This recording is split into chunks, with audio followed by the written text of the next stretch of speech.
Bismillahirrahmanirrahim. Assalamualaikum warahmatullahi wabarakatuh. Halo teman-teman, di sini perkenalkan nama saya Ilhan Manzis dengan NIM 12420300074. Saya akan menjelaskan tentang apa sih itu ilmu aswat dan apa kegunaannya, bagaimana kedudukannya, dia itu menyambung dengan ilmu apa saja ya teman-temannya. Selebihnya saya akan jelaskan nanti ya teman-teman ya. Oke. Oke, selanjutnya yaitu ta'rif ya teman-teman ya.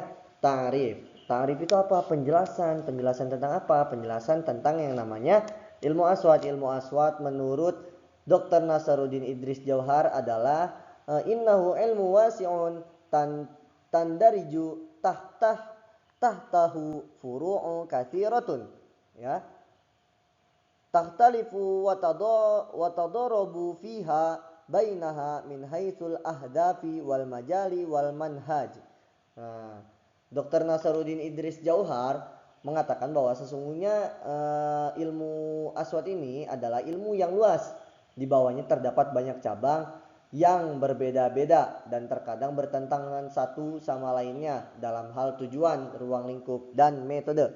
Nah, kalimat ini menjelaskan bahwa bidang ilmu yang dibicarakan kemungkinan besar ilmu aswat fonologi merupakan ilmu yang luas dengan banyak cabang dan tiap cabangnya memiliki perbedaan dari sisi ahdaf atau tujuan, al-majal atau ruang lingkup, ya, al-minhaj atau metode pendekatannya. Dan selanjutnya menurut Dr. Lina Marlina menegaskan bahwasannya menurut ahli fonologi, ilmu aswat adalah ilmu yang mengkaji tentang bunyi-bunyi bahasa dengan proses terbentuk dan perubahannya. Nah, jadi fonologi atau ilmu aswat adalah cabang linguistik yang mempelajari suara bahasa termasuk cara terbentuknya makharijul huruf dan perubahannya atau taghayyurul aswat dalam ucapan manusia.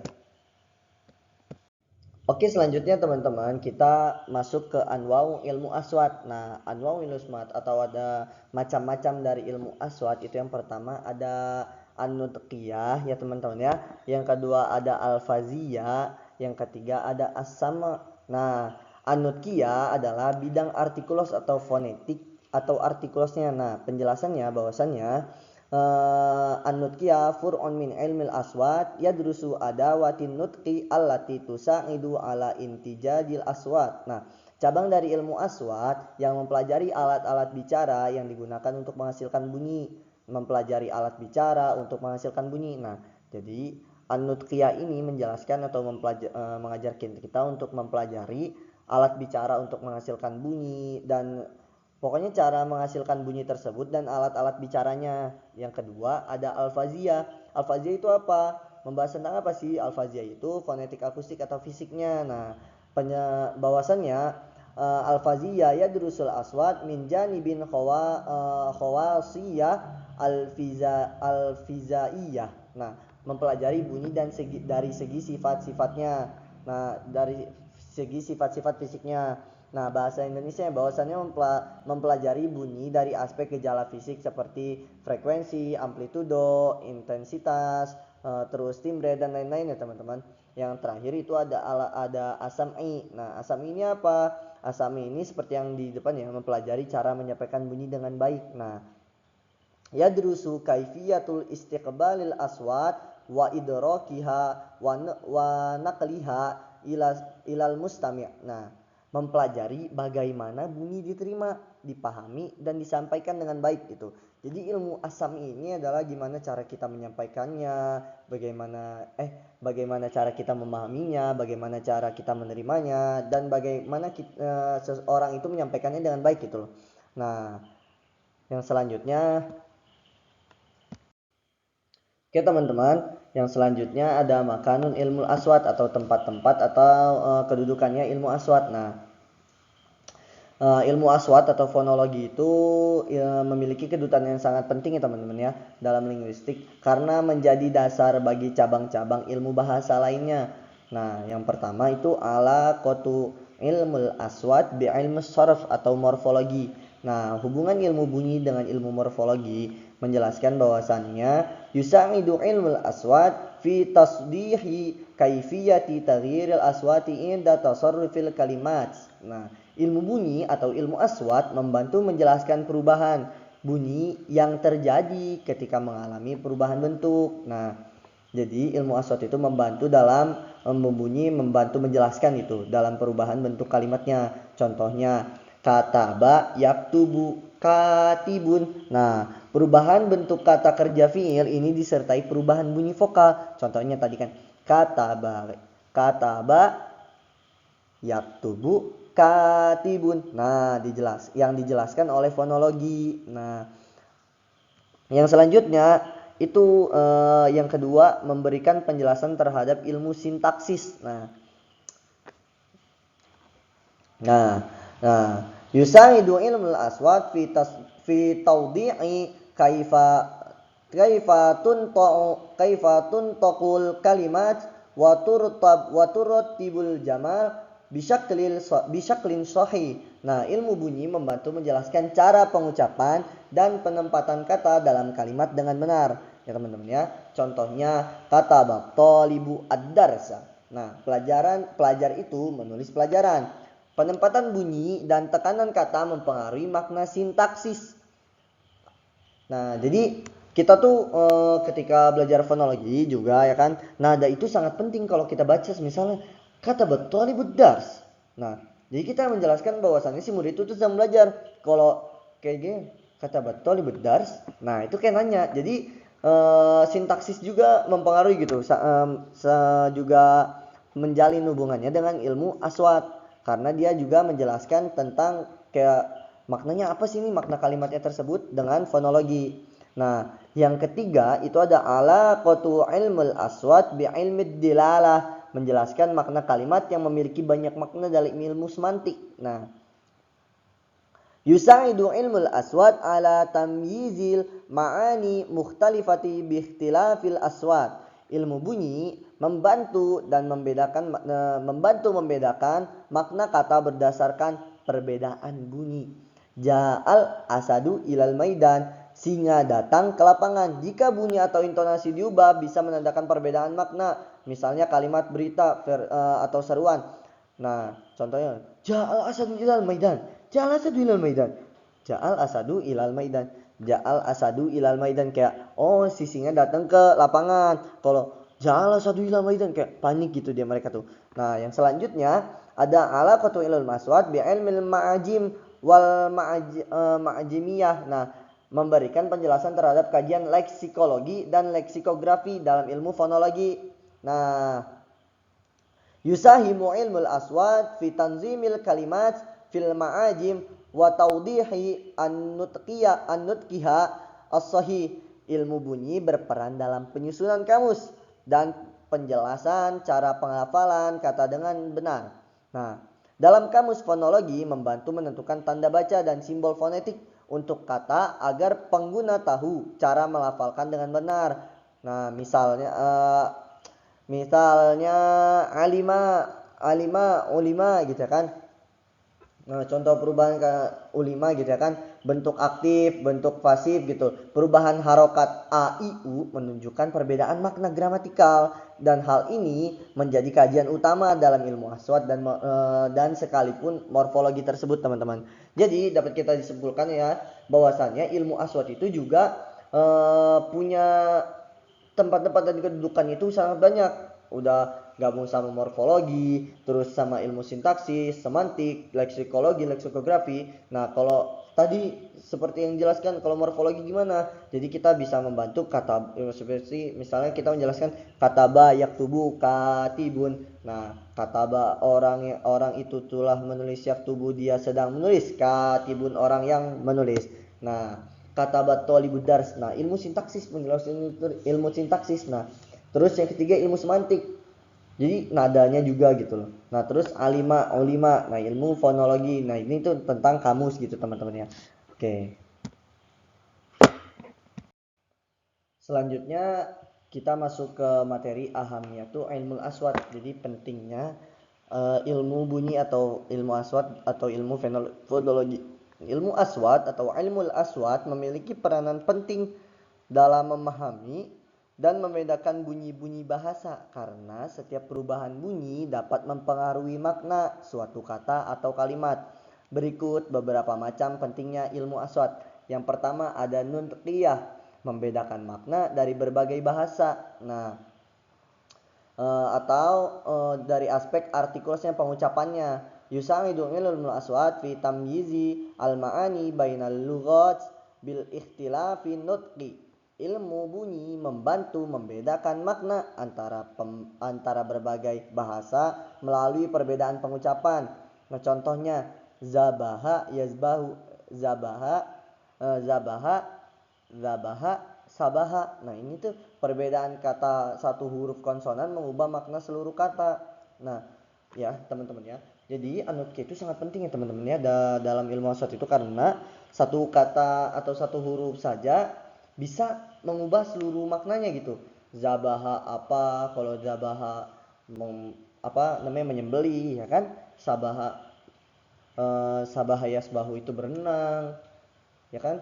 Nah, terus ada wazifiyah. Yang kedua ada wazifiyah. Wazifiyah itu apa? Aspek fungsional atau makna dalam konteksnya, memberikan makna yang banyak dalam satu kalimat. Ro'aitun ro'aitun najma fis sama. Saya melihat bintang di langit. Nah, banyak artinya dia itu.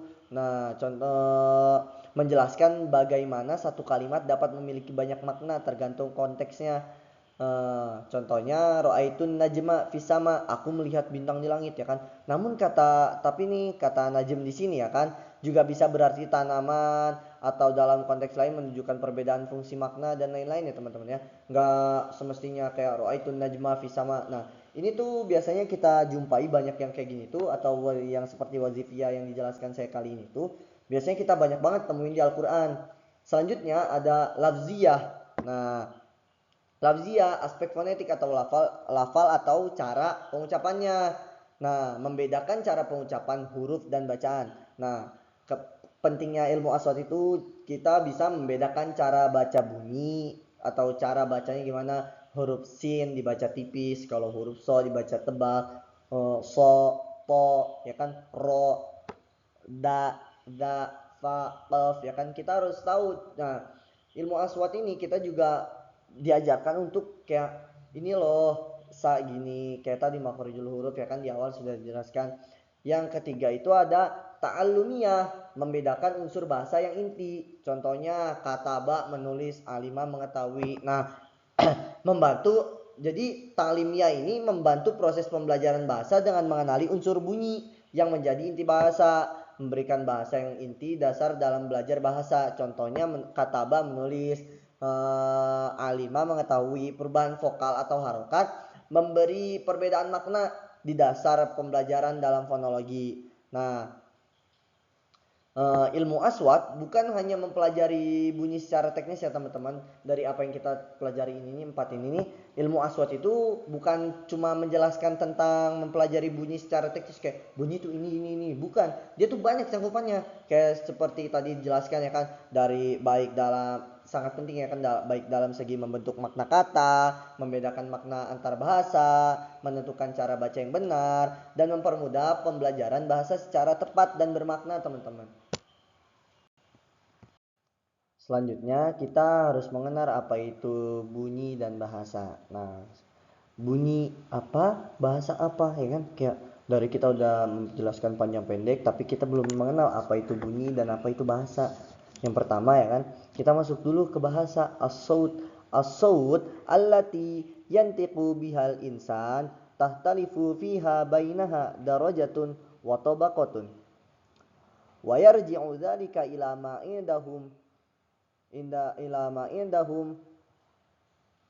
minal kundarati ala dhabti tabaqati sauti allati takhtalifu min syakhsin ila akharin. Bunyi yang diucapkan manusia berbeda-beda tingkat dan nadanya, tergantung kemampuan masing-masing orang dalam mengatur tinggi dan rendahnya. Nah, jadi kalau suara itu bunyi yang diucapkan manusia gitu loh.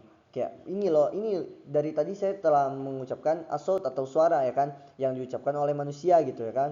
Yang diucapkan manusia berbeda-beda tingkat nadanya, kayak semisal marah nadanya tinggi, kalau lemas misal hartu nuhun gitu ya kan, itu nada. Atau merendahkan diri kita atau mengucapkan terima kasih gitu kan. Jadi as-saut itu atau bunyi itu yang diucapkan manusia berbeda-beda tingkat dan nadanya tergantung kemampuan masing-masing orang dalam mengatur tinggi rendahnya. Yang kedua kita masuk ke bahasa. Nah, kalau menurut Ibnu Jinni, al-lughatul aswat yu'abbiru biha kullu qaumin an a'radihim. Ai innama lughatu sautu yu'abbiru an ma'na. Nah, menurut Ibnu Jinni, bahasa adalah bunyi-bunyi yang digunakan oleh setiap kaum untuk mengungkapkan maksud mereka. Maksudnya bahasa adalah hakikatnya adalah bunyi yang menyampaikan makna. Jadi kalau bahasa itu adalah suatu yang diucapkan yang bermakna gitu. Nah, kalau digabung as-saut al-lughawi atau as-sautul lughawi was-sautul lughawi huwa athara sam'i yasduru min a'dha'in nutqi ala awda'iha khassah wa min khilali harakatihal muayyanah mu'abbiran an syai'in inda natiqihi wa mahdithan ta'thiran fi sami'. Nah, bunyi bahasa adalah efek pendengaran yang dihasilkan oleh organ-organ bicara dalam posisi dan gerakan tertentu yang digunakan penuturnya untuk menyampaikan sesuatu yang menimbulkan pengaruh pada pendengar. Jadi kalau digabungin itu bunyi bahasa adalah kayak efek yang didengar gitu oleh para pendengar gitu dengan posisi atau oleh organ-organ bicara yang posisinya bergerak dengan gerakan tertentu. Contohnya dalam gerakan tertentu itu semisal ro di sini, kalau kho di sini, dengarnya kan kayak kho di sini, kayak ro di mana gitu kan. Nah, pada hakikatnya tersusun dari bunyi yang bermakna gitu loh.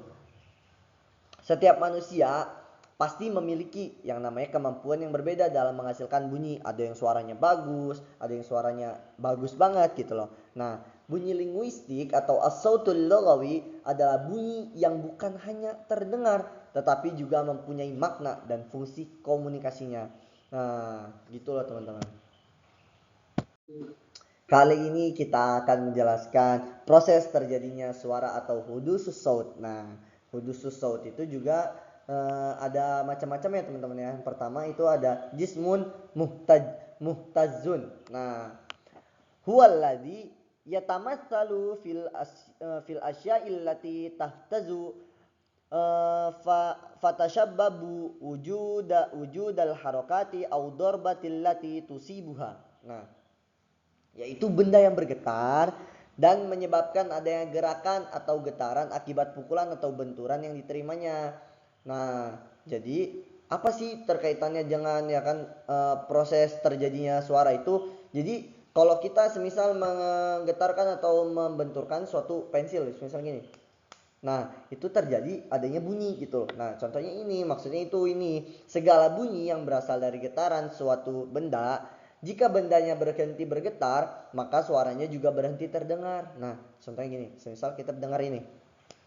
Nah, itu kan terdengar. Ini berarti ada yang bergetar ya kan. Nah, contohnya lagi. Nah, kita kalau ngomong juga ini, kita tuh bergetar teman-teman. Kalau kalian pegang.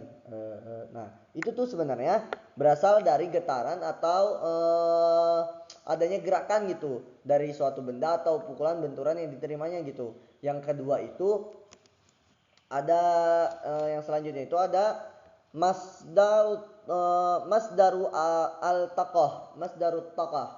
Nah, wa amma masdarut taqati fayatamatsalu fil quwwati awil harakati awid darbatil lati tusabbibu harakatus sayyi wal wahtizazahu.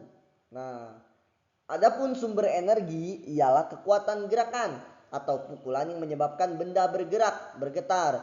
Energi ini bisa berupa hembusan udara, petikan atau tekanan. Misalnya pada pita suara manusia, senar gitar dan gendengan. Nah, contohnya gitu ya kan. Contohnya kita suara manusia tadi itu senar gitar yang kita petik-petik ya kan teman-teman ya.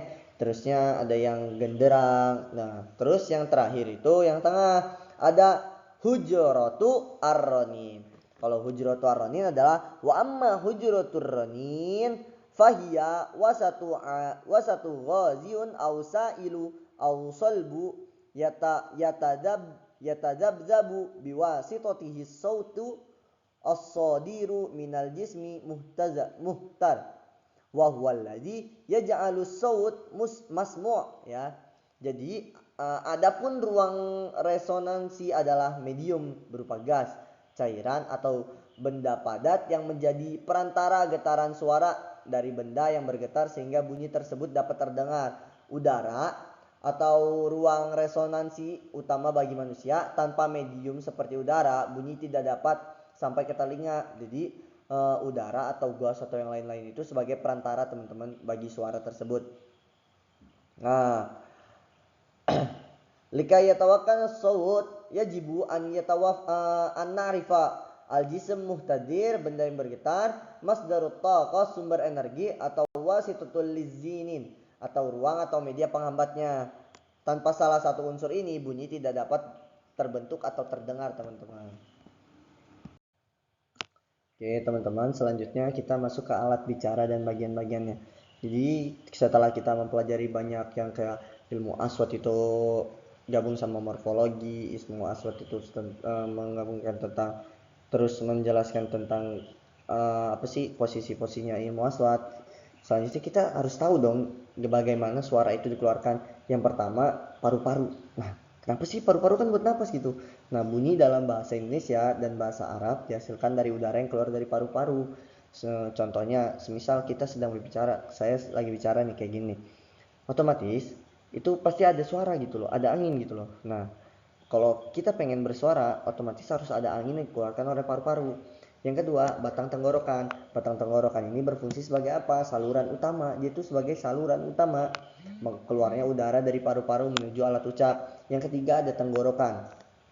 Kalau tenggorokan jelaslah, tenggorokan itu merupakan makhraj ya kan? Makhraj dari huruf-huruf izhar seperti alif, ain, ghain, kha ya kan? Dalam bahasa Arab dan berfungsi mempengaruhi arus udara yang datang dari paru-paru. Kalau misal tenggorokan kita itu berminyak, itu biasanya suara kita tuh biasa terganggu teman-teman ya. Selanjutnya itu ada rongga mulut. Rongga mulut itu apa sih? Titik dengung merupakan bagian yang menguatkan bunyi setelah melewati pita suara di tenggorokan. Nah, selanjutnya selanjutnya itu ada lidah ya teman-teman ya. Lidah alat artikulasi utama yang berperan penting dalam pembentukan bunyi bahasa. Kalau kita nggak punya lidah, bayangin teman-teman gimana kalau kita ngomong kan, betapa pentingnya kan lidah tuh kalau dalam bahasa gitu kan. Yang ke selanjutnya lah, yang selanjutnya atau yang keenam itu ada mulut sebagai tempat bertemunya udara dengan lidah untuk membentuk berbagai bunyi bahasa. Nah, yang selanjutnya itu ada gigi sebagai alat artikulasi yang membantu dalam pembentukan bunyi ketika udara keluar dari rongga mulut. Yang selanjutnya ada bibir, berperan penting dalam pembentukan bunyi dan pengucapan secara huruf secara jelas. Nah, sini contoh gini. Apa, kapan ya kan? Gitu loh. Jadi bibir itu sangat penting ya. Gigi juga, kalau nggak ada mulut juga gimana? Kita kan lidah. Ya, jadi teman-teman sangat penting ya teman-teman semuanya itu. Oke teman-teman, selanjutnya kita masuk ke deskripsi huruf-huruf konsonan atau sawat as-sawa as-samitah berdasarkan makhraj dan sifatnya. Oke, yang pertama itu kita bisa dilihat ya di gambar di yang sudah saya sediakan. Yang pertama ada ba. Nah, ba itu terletak di bibir ya teman-teman, di bibir nih, di bibir. Lalu dia itu sifatnya itu letupan, ba gitu kan. Nah, terus dia tuh juga harus bersifat jahar atau jelas ya kan ya. Ba gitu. Terus dia tipis, murekak ya kan namanya, murak. Nah, dia tuh tipis, nggak harus ba gitu ya kan, tapi ba biasa aja. Yang kedua ada huruf mim. Nah, huruf mim itu dia itu di bibir juga tapi pertengahan bibir, terus bersuara tipis juga mim gitu. Yang ketiga ada al-wawu ya teman-teman ya. Nih dari kita itu melihatnya dari sebelah kanan dulu. Nah, yang ketiga itu ada al-wawu. Al-wawu itu di mana tempatnya? Di bibir juga, pertengahan. Bersuara tipis juga sama kayak tadi huruf mim, wawu gitu. Alfa. Nah, kalau fa itu dia itu di antara bibir dan gigi.